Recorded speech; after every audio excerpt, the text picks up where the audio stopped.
So this Saturday night, Sunday morning, it is... What's that?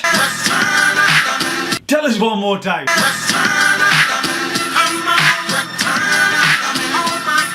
So UFC 246 is nearly here. It is the return of Conor McGregor and he's fighting Donald Cowboy Cerrone. And welcome back people, it is BelievingBruce, the channel where we help you get inside your head so you can think, feel and act that little bit better. But as well as helping you become a better version of yourself, sometimes what we do is explore the celebrity world, the athlete world, to understand what's going inside their head so you can learn from their lessons and their tools and techniques. It is a fight I'm so excited to have Conor McGregor back in the octagon. But if you're interested in body language, performance psychology, mental health, well-being or anything to do with the head and heart, subscribe, give us a thumbs up, join us at Twitter and Instagram. It'd be fantastic to hear from you. This channel's still getting global reach. Global reach. I'm getting messages from South Africa, Japan, even somebody from Guatemala. So if you are from anywhere exotic, and by exotic I mean outside a 20-mile radius of Newcastle, let me know where you're from while you're watching the BelievingBruce channel. But before we get into this body language, I've got even some exciting news for me. Yeah, now I've watched this guy and his team for a number of years now. I've tuned in, I've listened to them, I've agreed with them, I've disagreed with them, I've been frustrated, I've been excited, all while being alone in my little office here. But this weekend I've got a fantastic opportunity, so I've been invited by none other than the iconic Newcastle phenom that is known as True Geordie, to join him, Lawrence and the rest of the team on a commentary, on a live stream for UFC 246. So if you are aware of this channel, I'll see you there. But if you haven't tried the True Geordie live stream before, give it a bash. I can guarantee one thing, it's going to be more exciting, more informative, yeah, more engaging than listening to the dry commentary on BT Sport. Even try what I do. No, if you're not just going to watch the True Geordie channel itself and you want to watch the fight, put the fight on mute, put your earphones on, bring up True Geordie's commentary and listen to us there on Sunday morning. So the fight itself, Conor McGregor versus Donald Cowboy Cerrone. There's been a load of theories, there's been a load of conspiracies, there's been more than Area 51.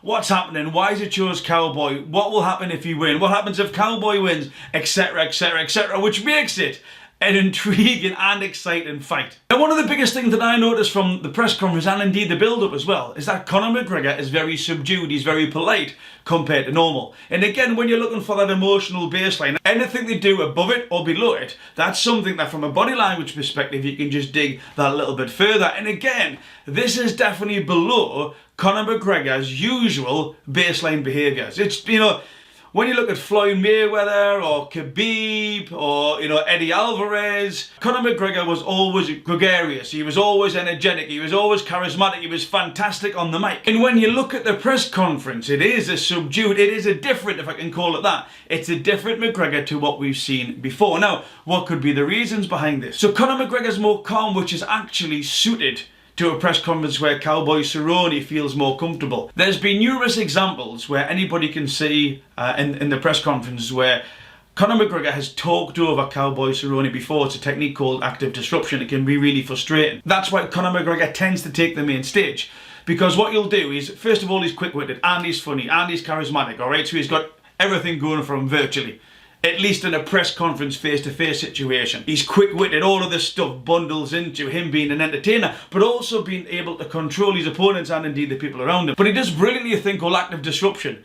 As in, he is out there, he is outspoken, he is loud. So when somebody else tries to speak, he talks over them. And because they haven't got that capability, if you will, let's call it a skill, to be able to circumnavigate this active disruption, they'll generally shut up, which allows Conor McGregor to take the main stage. And he done this versus Cowboy Cerrone.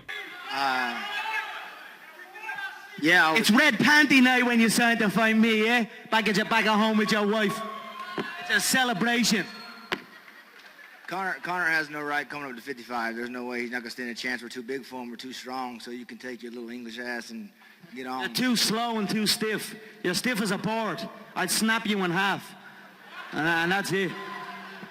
Yes. I see stiffness when I look in that 155-pound division. Slow, stiff.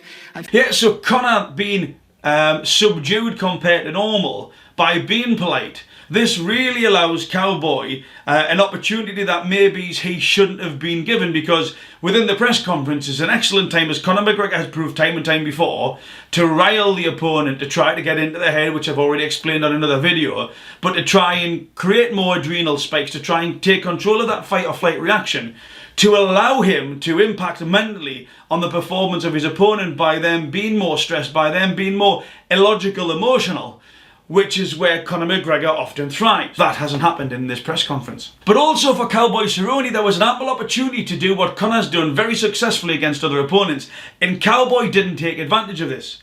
So if you remember the Khabib press conference, alright, Conor was very energetic. He was actually above his normal baseline. Now Conor's very energetic, but he took this to another level, almost DEFCON 5 if you will. But nothing was off the table. He mentioned about Khabib's father. He tried to give Khabib a drink of alcohol, knowing that he's a very strict Muslim. He then also talked about Khabib's manager. He dissed the people of Dagestan. Nothing was off the table. Now what Cowboy Cerrone had the opportunity to do here was mention about the sexual allegations. Because I know for a fact Conor would have done that.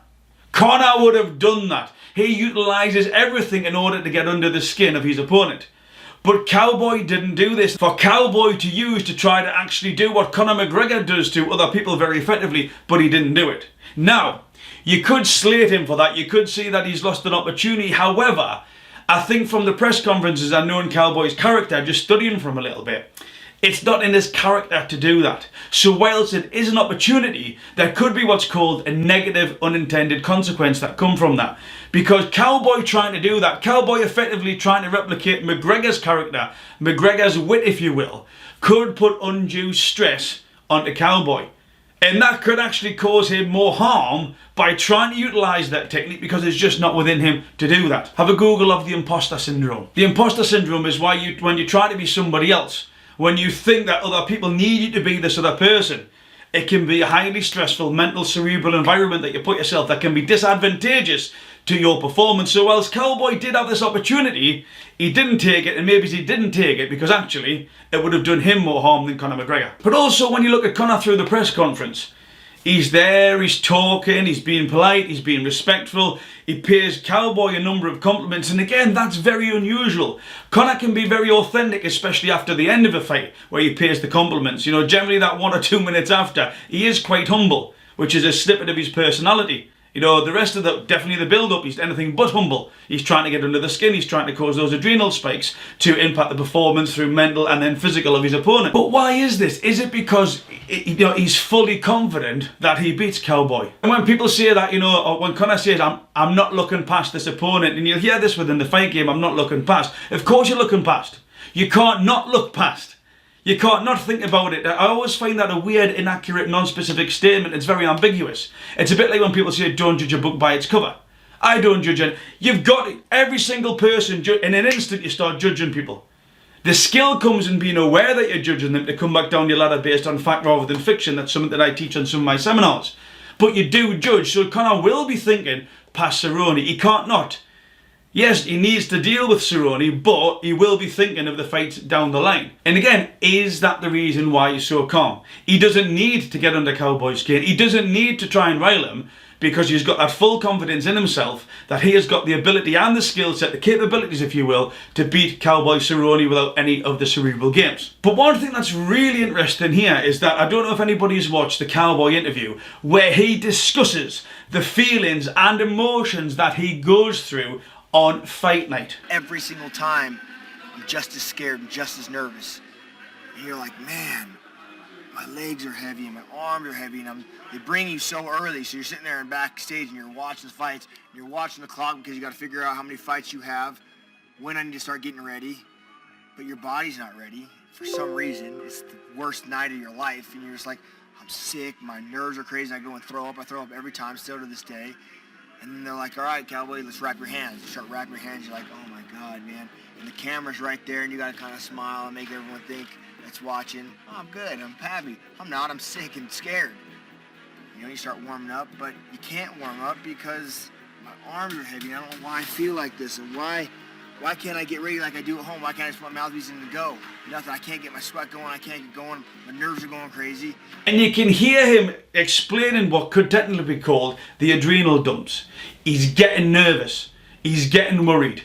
He's start pacing about. He doesn't want to be anywhere there. It actually reminds me of a bit like the famous Mike Tyson video where he's like, I'm in my dressing room. I'm terrified. I'm petrified. I'm absolutely terrified of losing. But then I start that walk, and once I get in the ring, I'm a god. I was expecting a bit of that from Cerrone, but actually what you hear is once I get in the ring, I'm still shitting myself. I'm still terrified, which could actually, from a physiological perspective that's been dictated and driven by a psychological perspective, that could be really interesting in this fight, because what Donald Cerrone is telling us is that, and everybody's talking about, yeah, Cerrone's a slow starter, he's a slow starter. Again, I think that's so ambiguous. It's like a really unhelpful, non-specific statement. So when we're talking about that is actually, is he reacting to his opponent's threat, the punches, the kicks, as quick as he could be? Is he throwing as many combinations as he could be? And to be fair, I've never seen Donald Cerrone in round 1 start off really slow, and then by round 5 he's like Usain Bolt sprinting down the... Like, I've never seen him throw 2 punches in round 1 and then 100 punch combinations in round 5. Yeah, so when people say he's a slow starter, what I actually think's happening, if you listen to the actual athlete himself who's telling you it, he's giving himself these adrenal dumps. He's fearful of the situation where his body starts reacting. So when we talk about thinking, feeling and acting, he's thinking about that situation a certain way that it impacts his hormone regulations. Those hormone regulations combined with the thinking give you the behaviours. And he talks about that he vomits before a fight. Now what it says is that I vomit before every fight. So he's gotten himself into a habit. There is an habituation behaviour there, like a behavioural cluster, that he goes over and over and over prior to the fight. It's some type of ritual. Yeah, it could be his ritual. But then actually put that together that he's a slow starter, that when you take in data, now this data could be present, or you just imagine the story inside of you. It comes into a certain part of the brain, all right, and then that directs it to either the amygdala or the cortex. So I'll give you an example here, which is why pranks are really funny. Or imagine yourself in a tent. All right, you're in a tent, you're sleeping outside, because it would be a bit weird to be sleeping in a tent in your living room. So you're sleeping outside and you feel something brush against your foot. And you look up and there's something wriggly and you jump in an instant, you take over. Just like when people prank each other and they jump out of a door and you go, ah! All right, that's when that information is passed to the amygdala. Now the amygdala is part of the system that controls the fight, flight or freeze response. Yeah, which is when we tend to jump in the tent, whoa, you come out your sleeping bag, but then you realise it's just a bit of rope. And then the cortex part of the brain starts processing that information, which is when you calm down. Just like when someone jumps from behind a door, you go, whoa, whoa, nice little yodel in there. But then when you realise it's your pal with a camera who's just pranking you, again, that cortex takes over, you start rationalise it, you become more logic and you calm down as well. But while you do that, you create this adrenal dump, and adrenal dumps is great in the moment. You hear all these stories about adrenal dumps, in the moment, that superpower where an old lady has cleaned and jerked a Range Rover and pulled a dog from underneath it. But this is what happens, we get what I call Hulk moments, these adrenal spikes, but every time you get these adrenal spikes, they can be really draining on the body. A peak and crash, a peak and crash. And it sounds as if this is what's happening to Cerrone. So he's gone through this process, he's gone through these peaks and crashes, and then maybe when he gets to the first round, that's why he doesn't throw as much as he can. That's why he doesn't respond as quickly as he can, because his body is trying to come up from that crash so he can get back into the groove and then follow that through. A bit like, again, my favourite boxer, Mike Tyson. You would see Mike Tyson at the start of his fight sort of jump and wiggle his legs about, just sort of kick his legs to try to get that adrenaline, because adrenaline really impacts the thigh, it impacts the body. But when you get these adrenaline dumps, especially when you're nervous, you'll see your legs start to wobble. Have you ever been nervous? Have you ever been scared? And you notice your legs going up and down. That's because adrenaline really acts with the muscles in the thighs more than probably anywhere else in the body. That's why you get the legs bobbing up and down. So when you put this together, it could be all the data acts like, if you listen to what Cowboy said, and again, I'm just going off what the own individual athlete has said himself, that he has these adrenal dumps, that he makes himself vomit, it's part of his habitual routine. Put that together, which is why he takes that first round to get going. Again, we'll use the word he's slow starter. That could cause problems against an athlete like McGregor. But let's talk about McGregor. Again, McGregor in this press conference was really interesting. The only time he looked like under threat was when one member of the audience on the mic asked him about those sexual allegations. What can you tell us Yeah, we're here to talk about a fight. Nothing he does outside of fighting. Why do everyone got to keep going there? The rest of the week is fight questions, I promise. Why does everyone got to ask that He answered shit? these questions yesterday on ESPN. He answered these questions Can yesterday. you tell us anything specifically about the status of the sexual assault allegations in Ireland? He answered that yesterday on ESPN. And was there ever a point where you guys were concerned that might imperil this fight? Was I? Either of you? No. And you're seeing a totally different baseline. He wasn't confident, he wasn't in the moment, he wasn't fluid, he wasn't charismatic, he wasn't happy.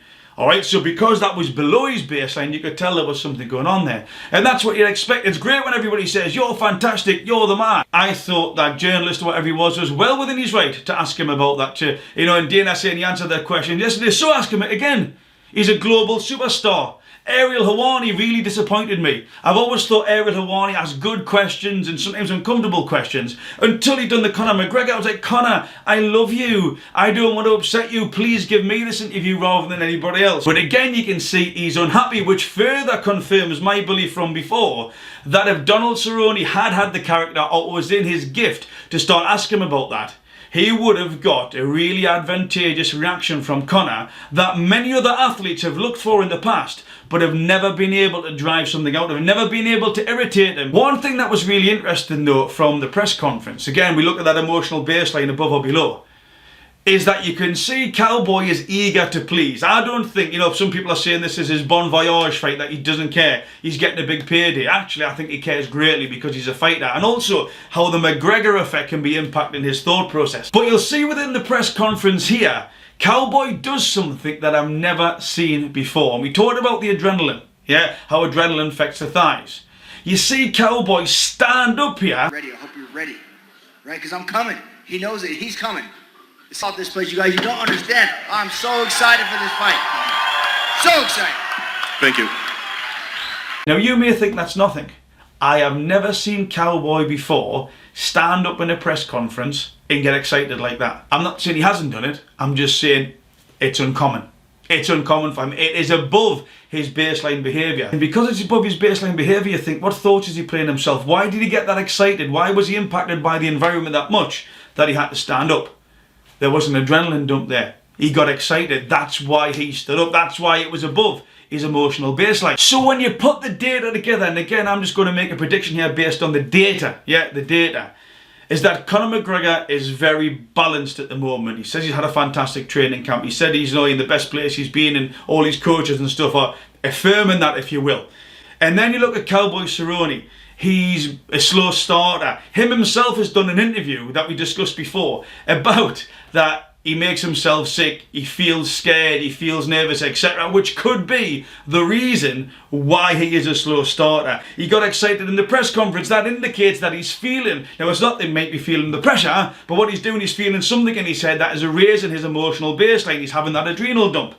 Put all that together, and the fact that he is a slow starter, put that Conor McGregor is a fast starter, and the data indicates that we could see a brutal KO by Conor in the first round. That's what the data's saying. You can't really go against that, because the reason why I'm saying this here is that all the evidence points to this could happen within the first round. But that's the beautiful thing about the fight game. We just do not know. Which is why you should join into True Geordie's live stream on Sunday morning. It starts 3 a.m. So remember, if you like body language, performance psychology, mental health or well-being, subscribe below, give us a thumbs up, but more importantly, believe in Bruce. Remember to be kind to yourselves and each other.